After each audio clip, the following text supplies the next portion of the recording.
With regard to the writing itself, the character is not Dutch. It strikes us rather as English and is not my brother's at all.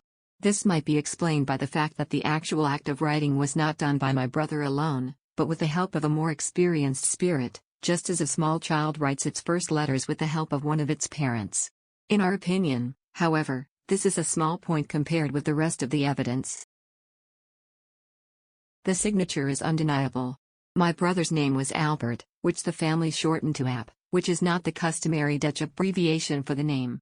Furthermore, as I have already pointed out, this was the first and only time his name was ever mentioned throughout the whole series of sittings. Further comment is surely unnecessary.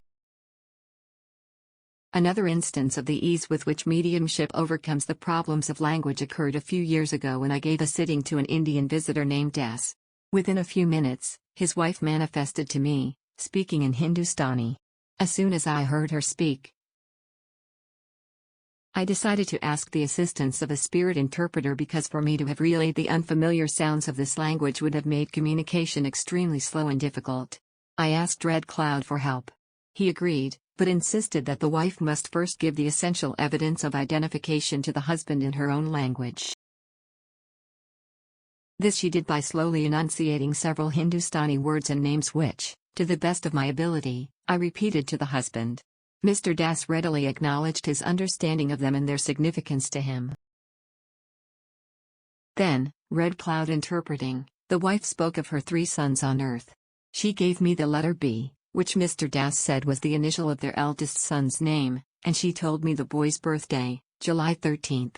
She then spoke of Mr. Das' concern for the welfare of their second son, who was touring in the USA. Mr. Das confirmed he had been worried about the boy's well-being. The wife next mentioned some unspecific object in her husband's pocket which he took to refer to a photograph he was carrying. But in this he was at fault. Later in the sitting the wife spoke of the object again, saying it was something she had worn.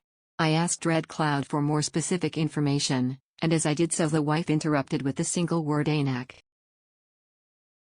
I repeated the word and immediately Mr. Das took from his pocket a pair of spectacles. Apparently Anak is Hindustani for spectacles. Smiling, he explained that his wife had just reminded him of something he had forgotten, that after her death he had had his own lenses fitted to the frames of her spectacles.